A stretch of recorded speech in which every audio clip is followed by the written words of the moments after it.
Hare Krishna, welcome everyone. Good to see you all. Tonight we're continuing our Bhakti Shastri study group, our course, and we're studying the Nectar of Devotion, the third book in the course. And tonight we're going to study chapter 5 of the Nectar of Devotion. So as usual, if you have any questions or any comments as we go, then please ask. So chapter 5 is entitled The Purity of Devotional Service. So it's an interesting subject matter. What do we mean by devotional service? In Sanskrit, we use the term Bhakti-yoga. Bhakti-yoga means devotional service, service with bhakti or devotion. To who? To God. We see God as Krishna, as the cowherd boy here. So devotional service means to serve Krishna, to serve God. And this chapter is about the purity of devotional service. So the execution and perfection of devotional service is not dependent on any material consideration. So this is an important opening statement, that devotional service is not dependent on any material consideration. In other words, anyone can do it. And Prabhupada says on the Krishna Consciousness Happening album, which he recorded in 1966, Srila Prabhupada says that even an animal, even a dog, can engage in devotional service. You know, the famous example is the dog of Shivananda Sain and the Caitanya Mahaprabhu. And here at Hare Krishna Valley, we have Bronte. So even an animal can engage in devotional service. All of the cows, they can give their milk, which is then offered to Krishna. And any of the animals, they can honor the prasadam, which is offered to Krishna. So they can all do devotional service in different ways. So it is not dependent on material consideration. And actually, it's an offense. I think we explained this in the last couple of weeks, that it's an offense to judge someone based on their material circumstances. So you say, oh, this person is Indian, or this person is Australian, or, you know, something. And then based on material circumstances, oh, this person is not very intelligent, or this person, you know, some sort of deficiency might be there in our consciousness or in our conditioning. And then we judge, oh, this person can't do devotional service properly because of such and such. But there is no disqualification. In other words, anyone can serve God. Anyone can serve Krishna. And Krishna accepts the service of everyone. As long as there is bhakti or genuine devotional service, or a mood to please Krishna, then Krishna accepts the service. So there is no disqualification. It is not dependent on material consideration. You don't have to be rich, you don't have to be learned, you don't have to be beautiful, and you don't have to be of a high-born family. Because if those things were true, then many of us would not be able to perform devotional service. So it's not dependent on these things. Jama Aishwarya Shuta Shribhya. These four material opulences: Jama, high birth; Aishwarya, wealth; Shruta, learning; and Shribhya, beauty. They are not necessary to perform devotional service. And actually, they can be distractions if you don't use them properly in service. You can use them all in service. Wealth can be used.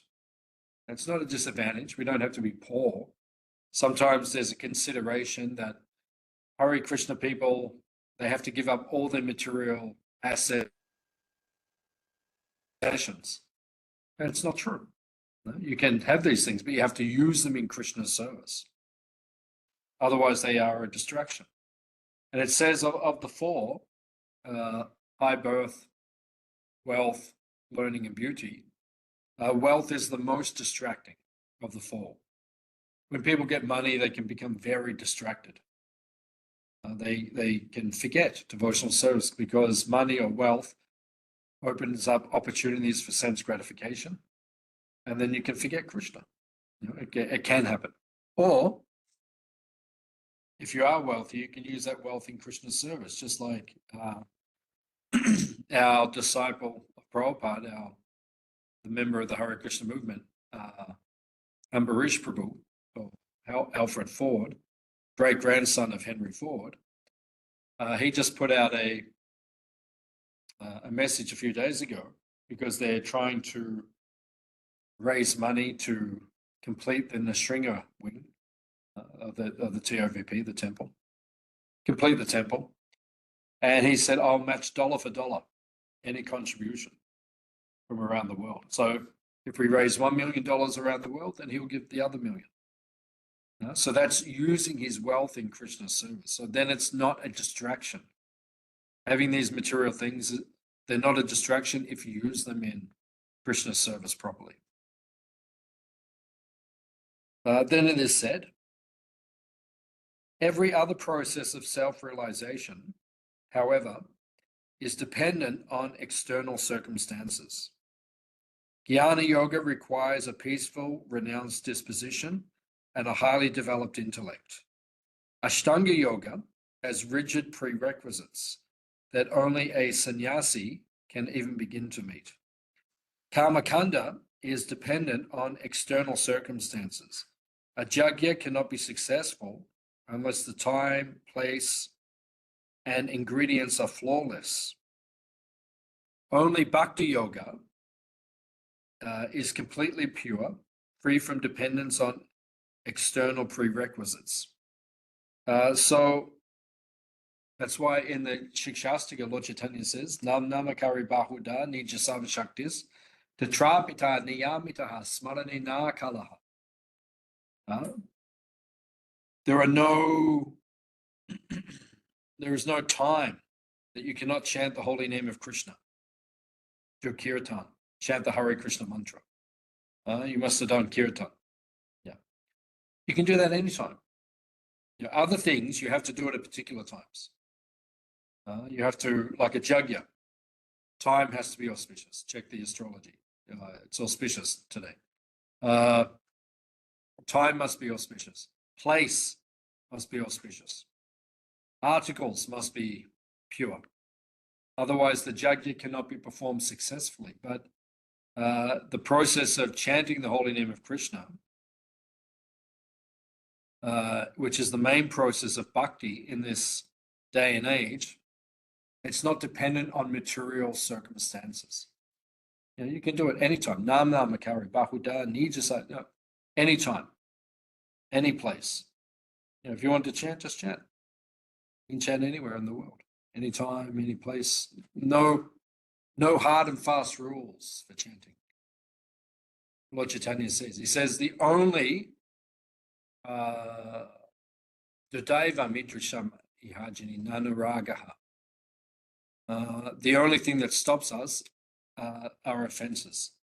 If we commit offenses, then that stops us. We lose the taste for chanting. Otherwise, there's no hard and fast rules for doing these things. So Bhakti Yoga is not dependent. This is explained in the Harinam Chintamani, that the other processes are a means to an end, whereas Bhakti is the means and the end. You chant the holy name here, you chant the holy name in perfection in the spiritual world. In the spiritual world, they chant these songs. Yashomati Nandana Prasha Baruna Gada Gokula Ranjana Karna.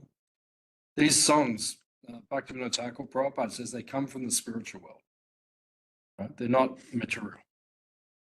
So what we chant here is what we will chant there. It's the same thing. You make garlands here, you'll make garlands there. All the services are the same for Krishna.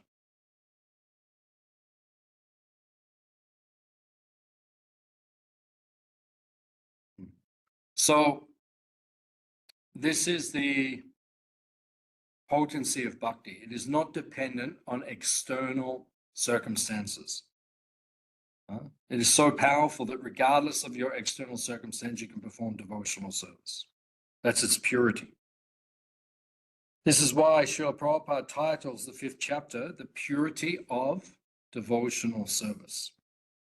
Srila Rupa Goswami mentions several common prerequisites for self-realization, such as good birth, purity, and the proper execution of varnashram dharma. He then explains how bhakti is not dependent on any of them. So even varnashram is not necessary. You don't have to be following all the rules or the regulations. You can just serve Krishna. It is not dependent on time, place, and circumstance. So, although generally considered a disqualification from the path of self-realization, low birth does not impede the execution of devotional service. This is mentioned in the Srimad Bhagavatam, actually, that even someone who was born in the family of a Chandala. What is a Chandala? A dog eater. Someone who eats dogs. It's not considered very good to eat dogs. Not good to eat anything. Yeah. Vietnam, places like this, they have festivals actually where they kill and eat the dogs. It's considered Chandala. Chandala means low consciousness. If you're eating dogs, your consciousness is not very high. You're not very spiritually advanced. You're not evolved spiritually. It means you are covered by ignorance. You will not become enlightened. You have to do certain things. If you want to attain enlightenment, you have to follow certain procedures. Eating dogs will take you in the opposite direction. It will make you more ignorant, not more enlightened.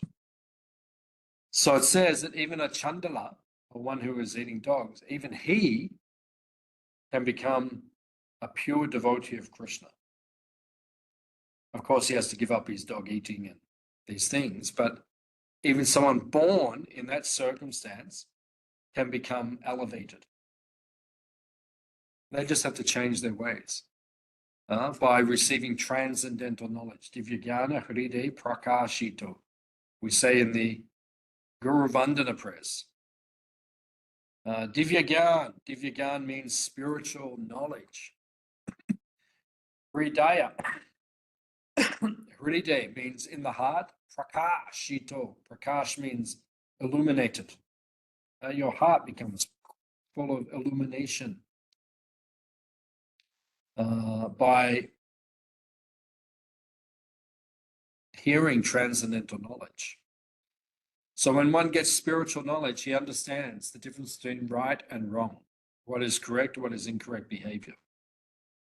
So this is the position of a devotee, that he rises above his material conditioning. If you look at all of us, we did all the wrong things before we became Hare Krishna devotees. We broke all 4 of the regulative principles. Meat eating, illicit sex, intoxication, and gambling. Everything was there. But by the potency, and there is a nice verse, which is quoted by Sanatana Goswami, which says, by the process of bhakti, just like by an alchemical process, one can change bell metal into gold. You can make more base metals like brass or something. You can turn them into gold if you know the alchemical process, which I've heard one explanation was you ingest mercury and then you urinate the mercury onto the bell metal and it turns into gold. Yeah. Yeah, so you've got to be a yogi to do it, to ingest it. So, not an easy thing to do. But if you can do it, you can turn something very base into something very valuable. So similarly, this verse is given to explain that no matter what background you come from, if you take to the process of bhakti yoga, of devotional service, you can become purified. Just like bell metal can be turned into gold. Even a chandala or a low-born person can become an elevated devotee. We've seen many examples. When we go to Mayapur, we always give this example when we go to Prabhupada's Samadhi. And there's a nice museum with dioramas. And we tell the devotees as we go around to each of the dioramas, we tell a bit about Prabhupada. And we always tell the story that in 26 Second Avenue, when Prabhupada began the Hare Krishna movement, there was, they perform the arti ceremony, in the temple where they offer the fire, the lamp. You might have seen in the temple. When up at Mawala. Did you go into the temple up on the hill? Yeah. They offer a lamp with little flame. The fire. You didn't see. So they offer the lamp. And then there's 1966 in New York, and then they offered the arti, and then they offered the lamp, and then they took it around the room, and all these people were hippies. So Prabhupada was down the front leading a kirtan, and they took it around. And then when it got down the back, one boy was there with his girlfriend. He had his armor and his girlfriend. And when the lamp came, he took out a cigarette and then lit it on the lamp. And Prabhupada was like, it was a very a holy ceremony. And someone's doing something, Prabhupada was shocked. And then apparently that person is now a guru in ISKCON. So he started off as being ignorant, and now he's risen to the platform of being enlightened, a guru. So this shows the power or the potency of bhakti or devotional service. Most of us came from fallen backgrounds. It doesn't matter how you begin, it's how you finish the race. That is what is important.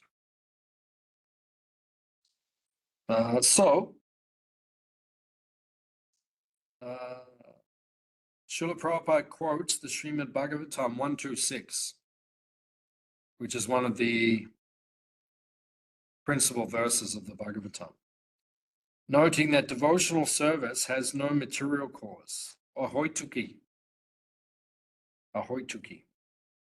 and therefore it cannot be checked by any material circumstances. It is open for all without any distinction, and it is constitutional. It is the constitutional occupation of the living entities. Yeah, that's on page 47. Devotional service is ahoituki, means without a cause. In other words, we did not take to devotional service, or we did not take to this spiritual path because of our immense qualification. It wasn't, we're so qualified. We were so spiritual, and then we took to this. No. Right? We took to it out of good fortune. Right? Ahoituki means causeless. It was the good fortune was created for us. Actually, one time, one devotee, because it says in the Bhagavatam, there's a verse, it says, you can become, or you can take to devotional service after performing pious activities for many, many lifetimes. Then you can take to devotional service. So one devotee said to Prabhupada, Prabhupada, did we receive this good fortune because of something we did previously, or was it in this life? And Prabhupada said, I created your good fortune. So in this life, it means we must have done something previously. Otherwise, we wouldn't take it up so easily in this life. But it means that the opportunity was created for us in this life. And then when we saw it, then we began the process of bhakti, devotional service. So it is causeless. It is not coming, in other words, it's not coming from us. It's coming from something external. And it is open for all without any distinction. And it is the constitutional position of the living entities. Yeah. When we spread the Sankirtan movement, we're studying the Caitanya Charitamrita at the moment. When I'm in Melbourne, I'm teaching the Caitanya Charitamrita. And one thing which is occurring to me, realization I'm getting, is that Lord Chaitanya's movement does not make distinctions. That's not Lord Chaitanya's mood. Oh, this person can take it, but this person cannot. In other words, anyone who comes here must be treated, as Prabhupada says, as Krishna's guest. You know, sometimes we become frustrated with certain people who come here because, you know, they have not you, but, you know, some people come here and they test our patience. Right? So then, but we have to remember in our mind, we have to train ourselves to think they're Krishna's guest. So we have to treat them with respect. And it's not easy to do these things, but it means we cannot make distinction. Oh, this person can receive mercy and this person cannot.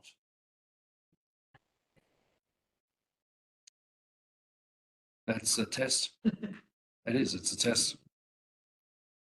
So we cannot make distinction. And this is the mood. This is another realization I got personally when I was in Vrindavan on our recent trip, associating with His Holiness Janananda Maharaj, a great sannyasi, great guru. And I remember he said to the devotees, they were somewhere in Eastern Europe, one of the countries, and they were doing a padayatra. So they were just walking for days. They just walked village to village, and they had I think they had a bullock cart. I'm not 100% sure, but they had like some sort of cart, and then they were just traveling and they were distributing books, chanting the holy name, and they just went for a number of weeks, just doing padayatra. And then Maharaj said to all the devotees, he said, you have to give Lord Chaitanya's mercy to everyone. Do not discriminate. Everyone, we must approach everyone that we see. And that was the mood of the padayatra. And he said that all the devotees were in ecstasy.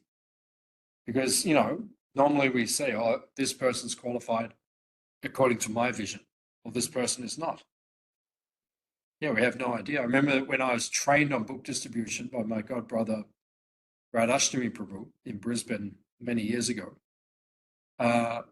And he was training me to do books. And I'm a little bit shy by nature, even though you might not think that knowing me. But I'm a little bit shy by nature. So, yeah, it's not so apparent now. But, you know, back in my 20s, I was a little bit shy. even not here they disagree. So, you know, I saw him. He said, you know, watch. And someone was coming, and this bikie was coming down the street. Big guy, big, you know, leather jacket and big beard. And I'm looking, and as soon as I saw him, I think, no way. So Radhashtami Prabhu turns around and sees him and just goes, and I was like shocked and amazed. He just went straight towards him, said, you know, you from here or from out of town? He said, I'm from here. Gave him a book, spoke to him. He pulls out his wallet, gives him money, walks down, and I'm just like, how's this even possible? But it showed me that it's only our vision which discriminates. Oh, this person qualified, that person is not. You don't know who will take to devotional service. Yeah, we don't know what the qualification is. You cannot judge the jam by the jam jar. It's an old saying. You can't judge that. Yeah, cannot judge the book by its cover. Right. So Janananda Maharaj, he said to the devotee, and this is Chaitanya Mahaprabhu's mood, approach everyone, right? And not everyone takes, we know that. You know, they don't all take the book, they don't all take the prasadam, they all hear the holy name. Yeah, they may not chant, but they all hear it. But he said that to everyone. Do not discriminate. And that's studying Chaitanya Charitamrita. I'm saying that is Lord Chaitanya's mood. And you do not understand the Hare Krishna movement, the Sankirtan movement, until you understand this mood.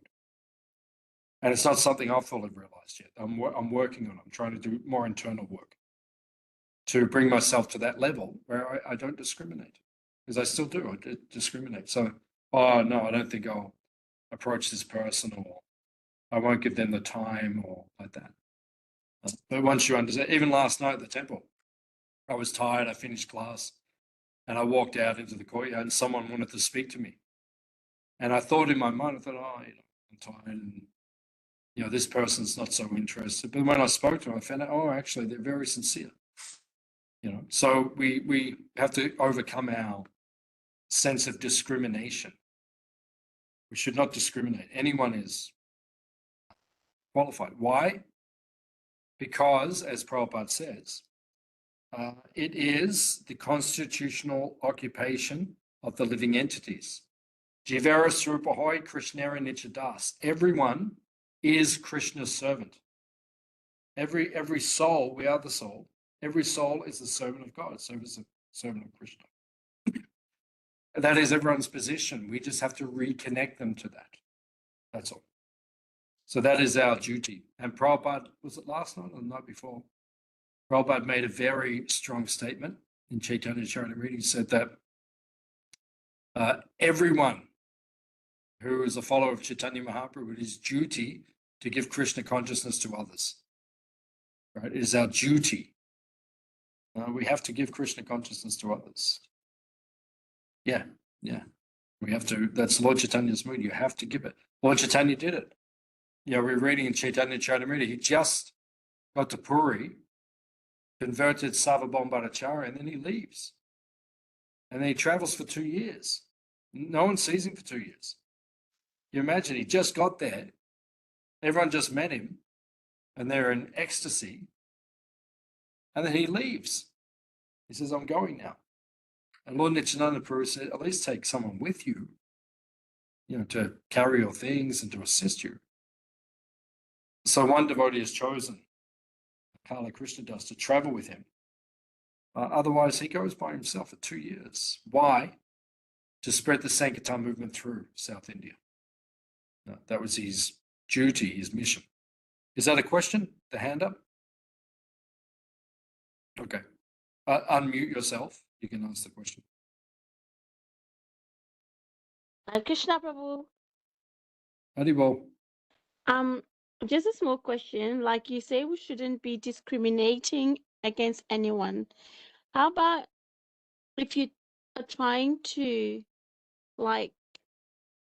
distribute this knowledge of Krishna consciousness, but the other person keeps on saying that Krishna is not God, he is Brahma, and they have their own philosophy and stuff. So what do you do in this case? Do you continue or do you just back up? No, in the 10 offenses against the holy name, which we chant every day in our temples around the world after Mangalati, we say it is an offense to preach the glories of the holy name to a faithless person. So if someone is not ready to hear this knowledge and you are trying to, so-called shove it down their throat, this is the way, the truth, and the light. No one comes to the Father except through Krishna. And you're trying to shove that down their throat and they're not ready for it. It's your offense. Because you're preaching the glories of the holy name to a faithless person. Okay. Yeah, so ultimately you're pushing them away from Krishna. So the example is given like when you are breastfeeding a baby, if you give the baby too much milk, it regurgitates. If you don't give it enough, it has hunger pains. So just like a mother has to know exactly how much nourishment to give a child, a devotee has to know exactly how much nourishment to give a conditioned soul. If you give too much, they may regurgitate. If you give too little, they don't get nourished. So it means we have to become like that. Is that okay? Yes, thank you, Prabhu. Okay. Okay, you can take your hand down now. Okay. Just so that otherwise I'll think you've still got a question. Thank you. Why do you, Lord Chaitanya, think it more effective to go down south by himself rather than with like a big Sankirtan party? Yeah, that's not clear why Lord Chaitanya traveled himself as opposed to with a big, it could have taken Lord Nityananda Prabhu one. Yeah, I mean, it's very effective through Maya or down to Puri, but then. Yeah, why did he down go by south himself? by himself? Who was he preaching to down there? Everyone. But mainly. No discrimination. Just the villages primarily. Sankirtan is chanting through all the villages, but then he'd stop and speak to philosophers like Ramananda Roy and so on. It's a good question. Yeah, might have to think about it and see if we can. Was there more Maya parties there? No, it was a lot of Sri Vaishnavism. Yeah, like that. But yeah, that's a good question. Studies. Yeah, if you meditate on it, might be able to give you an answer. Otherwise, ask one of the advanced devotees. Yeah, Keshava Dasa. Yeah, someone like that. Anyway, yeah, just ask. I'll think about it. I might be able to get a realization on it, but yeah, it's a good question. Okay. Srila Prabhupada then relates the interesting history of Srila Bhaktisiddhanta Saraswati Thakur's opposition to the caste Goswamis who claimed a birthright monopoly on pure devotional service. This is on page 47. There was a great hard struggle for some time, but it has turned out successfully and is now correctly practiced, and is now correctly and practically established that devotional service is not restricted to a particular class of men. So Prabhupada gives a nice example of his guru. There was great opposition because in India, even to this day, there is a caste system, which is based on Varnashram, which is Varnashram in its pure form, Daivi Varnashram, is transcendental.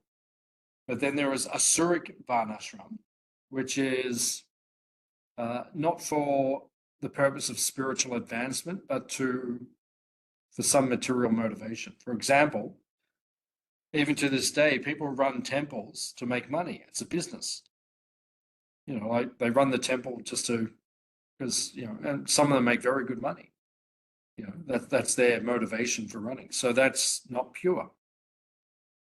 So these caste Goswamis, they were saying, unless you are born in one of our families, you cannot be considered a holy person, a Brahmana.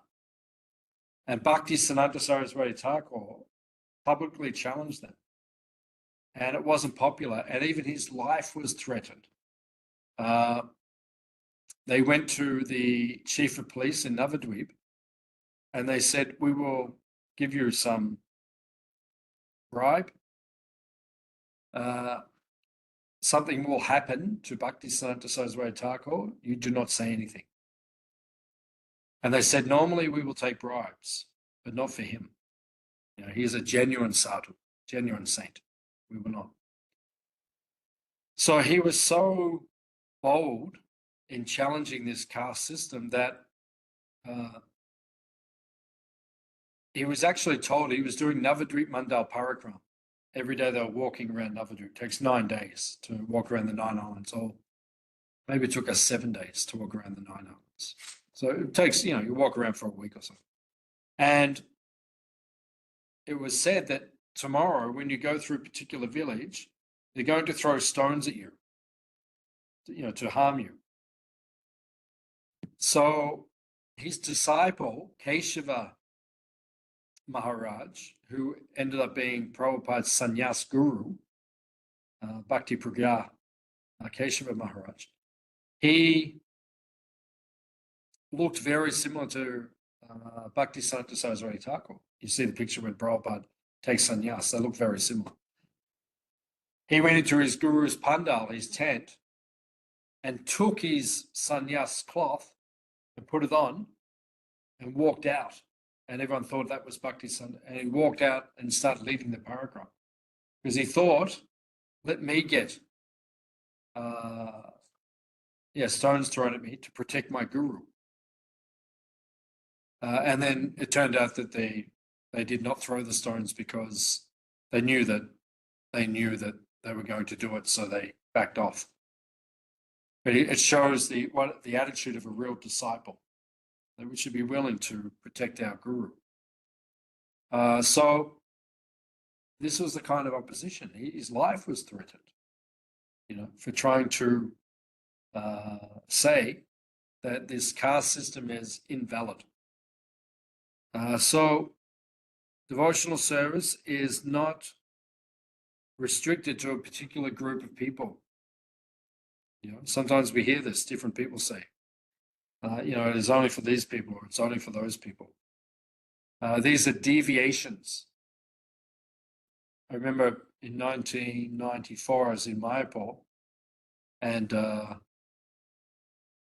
the Gorpadim Festival, and Fridananda Maharaj was giving classes every night up on the roof, up on Jayapataka Swami's roof, up the top there of the Lotus building. And I remember Maharaj said in his class, he said,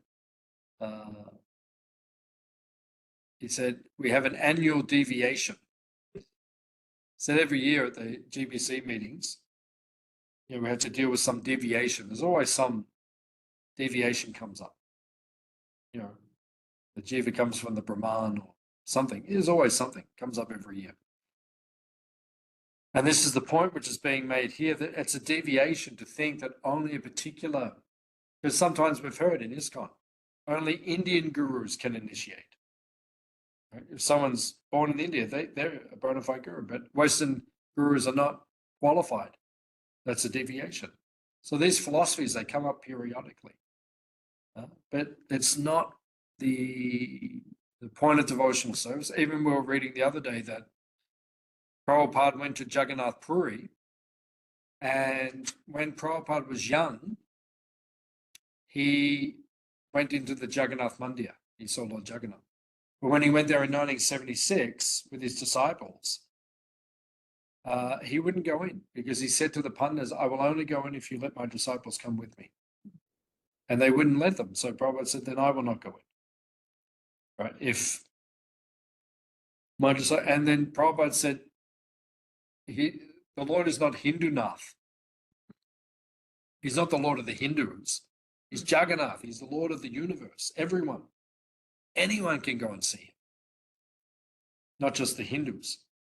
So Prabhupada was critical. And we're told even to this day when we go to Puri that most of the Pandits actually don't have a problem. Most of them. They don't mind if we go in, but there's several key players at the top who are still conservative. And I actually read an article the other day by Madhavananda Prabhu, and he explained that it's actually the British who put this rule. Yeah, it was actually the British who did it. But now it's been there for so long, it's like a cultural thing. Well, they're Westerners. Non-Hindus. Yeah. So even like Muslims can't go, even if they're Indian, but because they're trying to it was like the British were trying to please the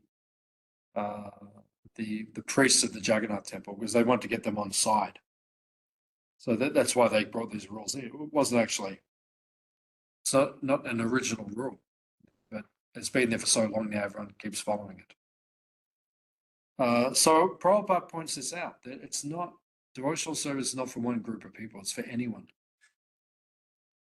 And if we criticize another group, then that's not, even one time, I've heard, I went to one country and I went to one temple overseas, and the devotees told me, the devotees from South India don't speak to the devotees from North India, and vice versa. Which is, that's not what our movement's about. International Society for Krishna Consciousness, it's not what we're about. So if you have any of these kind of moods, then you're not qualified, not qualified to perform devotional service. This is page 48. This point is particularly relevant to the International Society for Krishna Consciousness. Prabhupada writes, our Krishna consciousness movement in the Western world is based on the above-mentioned proposition of Bhaktisiddhanta Saraswati Prabhupada, our guru. On his authority, we are claiming members from all sections of the Western countries. The so-called Brahmanas claim that one who is not born in a Brahmana family cannot receive the sacred thread and cannot become a high-grade Vaishnava.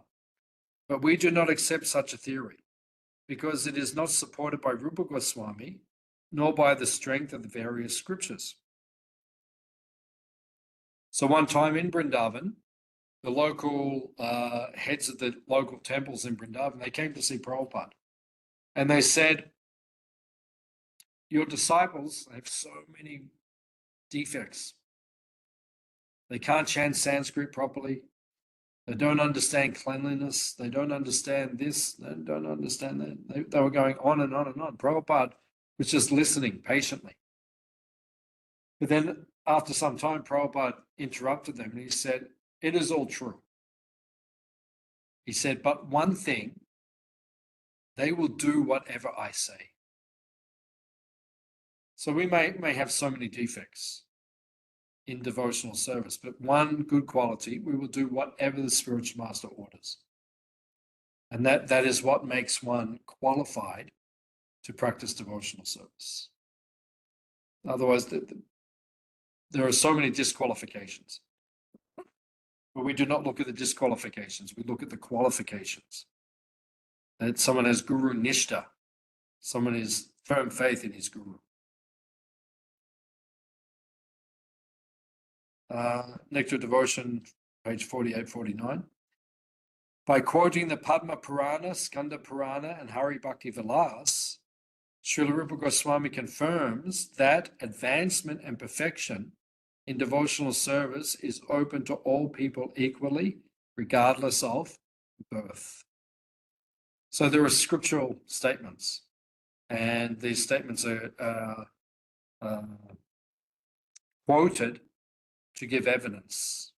We must do this. That's why Prabhupada wanted us to learn shlokas. Because when we're teaching, we need to quote authority.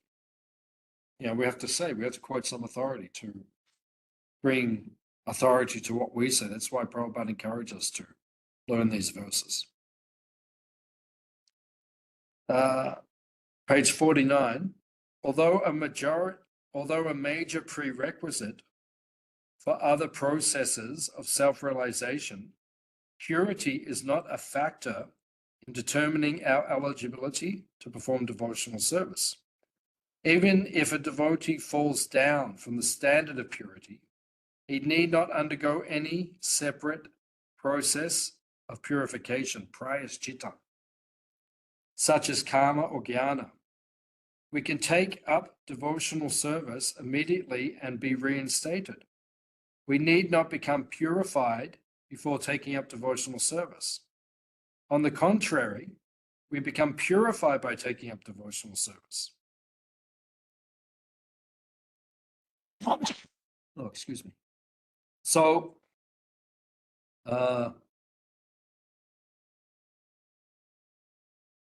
we do not need to perform prayaschita. Prayaschita means atonement. We don't need to, if we do something wrong, some sinful activity, we don't need to perform prayaschita or atonement to counteract it. Like we don't need to put rocks in our shoes, for example.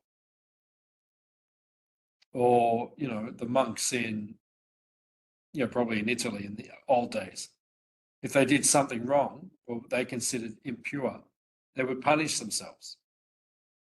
Like they would wear sometimes heshing bags as shirts and things like that, you know, which is they go through some voluntary discomfort. But as devotees, we don't need to do that. If we do something defective, we feel remorseful. This is the important point.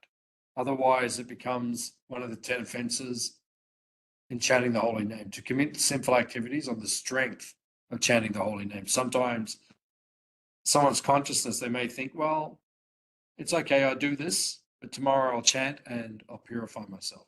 That's an offense to the holy name, to Krishna. But if someone accidentally falls down, and if he's genuinely remorseful, and then he continues in his devotional service, he becomes purified of the reactions to his sin.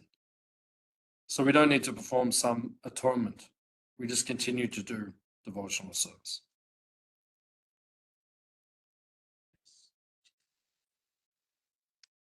To validate this claim, Srila Rupa Goswami quotes Srimad Bhagavatam 11:21-2, which says that the only qualification for beginning devotional service is to follow the principles given by the Acaryas.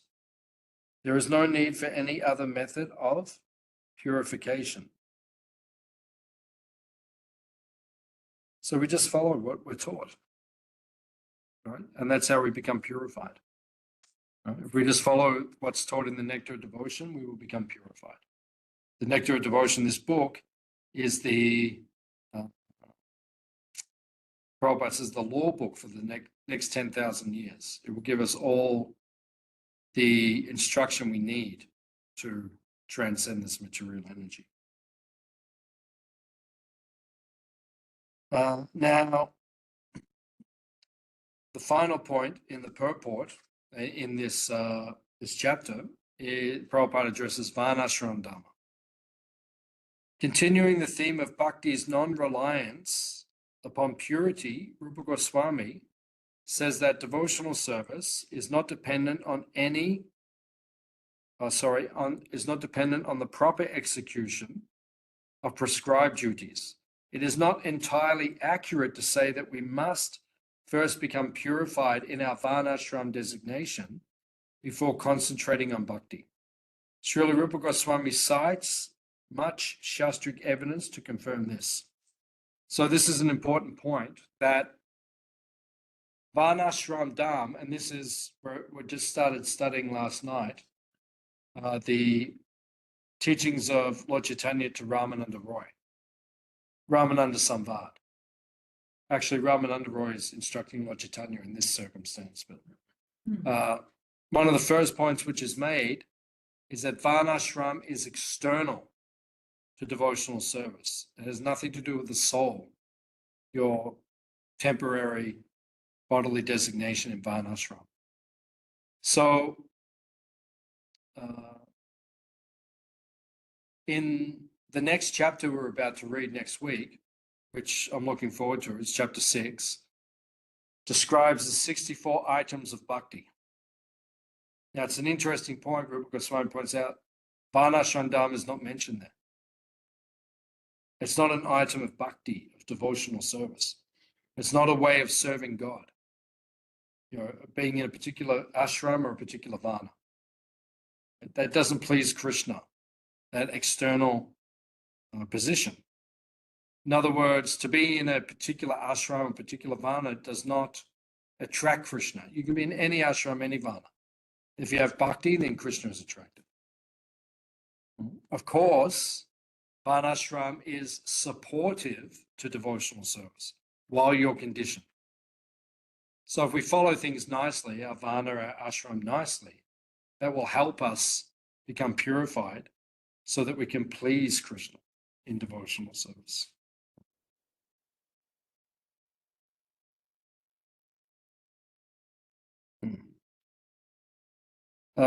Page 49, Srimad Bhagavatam 1.5.17, Narada says, even if one does not execute his specific occupational duty, but immediately takes direct shelter of the lotus feet of Hari, there will be no fault on his part, and in all circumstances, his position is secure. So even if you can't perform your worldly duties, your varnashram duties perfectly, there's no disqualification for serving Krishna. You don't have to do all the rituals. Actually, if a devotee does any ritual, it has to be Vaishnava ritual. This was explained last night, Chaitanya Charitamrita. When Ramananda Roy got to the Godavari, he performed oblations to the four fathers. But it's pointed out by the Acharyas according to the Hari Bhakti Vilas, or the Vaishnava principles. It wasn't some smarter principle, some rules and regulations which do not relate to devotional service. A nice example is when Lord Chaitanya went to Gaya to do the Pinda ceremony, the Shraddha ceremony for his father who had just passed away.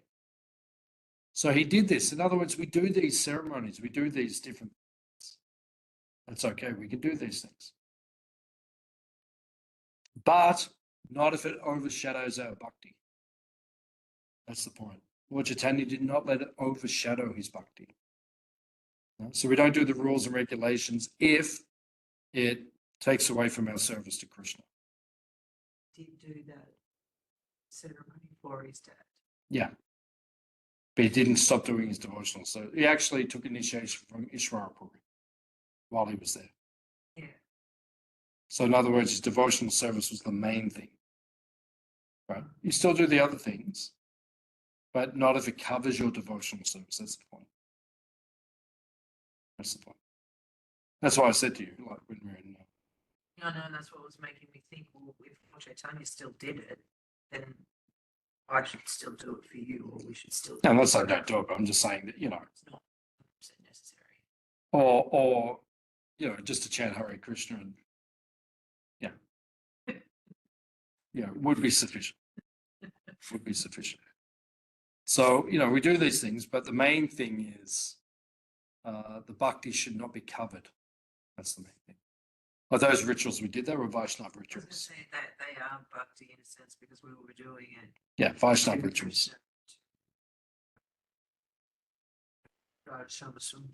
Yeah.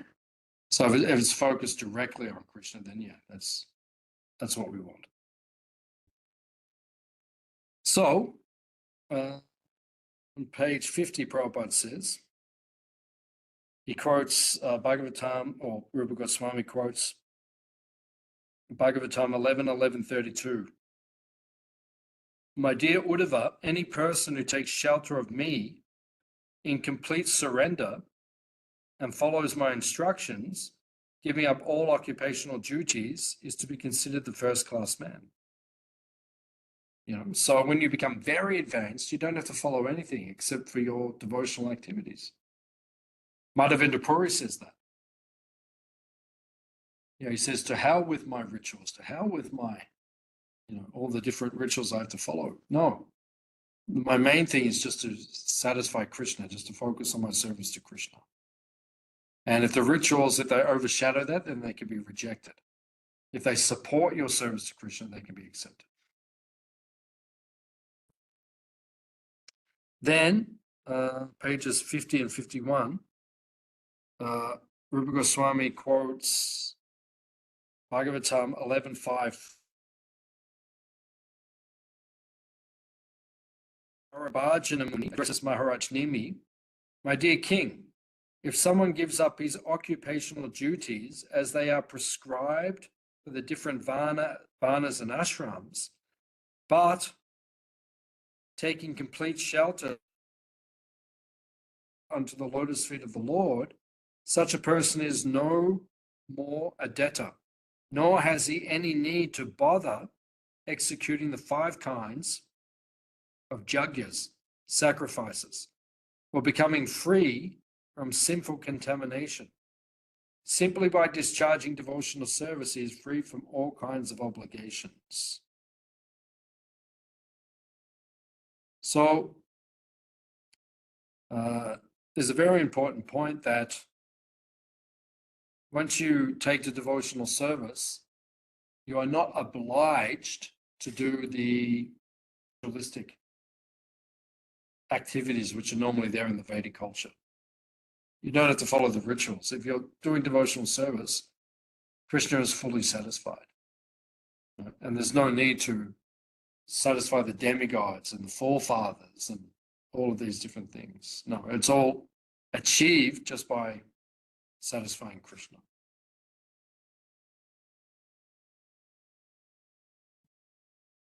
Then page 51.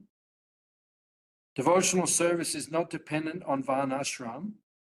Simply by engaging in devotional service, we will achieve all necessary purification.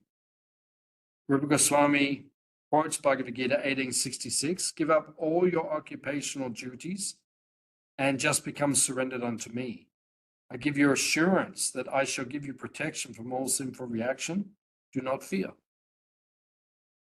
So we don't have to worry. If we're doing service to Krishna, you don't have to worry about all the obligations of this material world.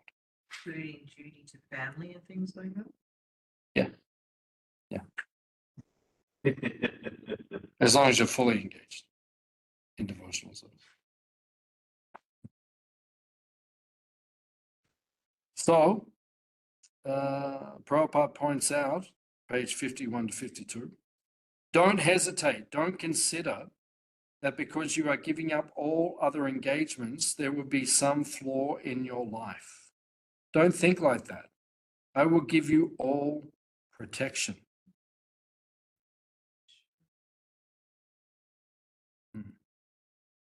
So we have to, that's the definition of faith, which is given in Chaitanya Charitamrita. Shraddha Shabde, Vishwasha Kahe, Sudrida Nishchaya, Krishna Bhakti, Hoile, Savakama, Kritahoya. The definition of faith is that if I just serve Krishna, all other activities will be fulfilled. That's faith. That's the definition of true faith.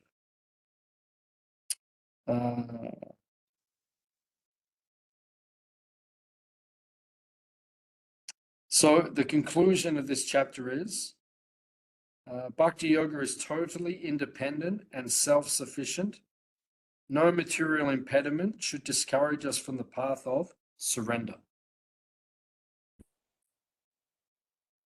So we should not let anything material distract us from our devotional service. And we should understand that bhakti is completely independent. Just, if we have the faith that just by serving Krishna and pleasing Krishna, everything else will be achieved, we will attain perfection. Even his personal assurances. Yeah. Any other questions or comments?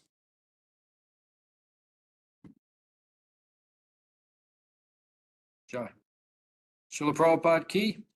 Okay, so we'll see you next week. Next week we'll do chapter 6. Right. Thank you all for coming. Yeah. Thank you, Babu. Hare Krishna. Hari Bol. Thank Good you. to see you. Prabhu. Hare Thank you for coming. Krishna. You're lovely people. Hare Krishna. You're not shy though. You're not shy. Not now. Not over it. We'll see you next week. See ya. Hey, you, Prabhu. Thank Bol. you. Hare Krishna. Thank you for being shy.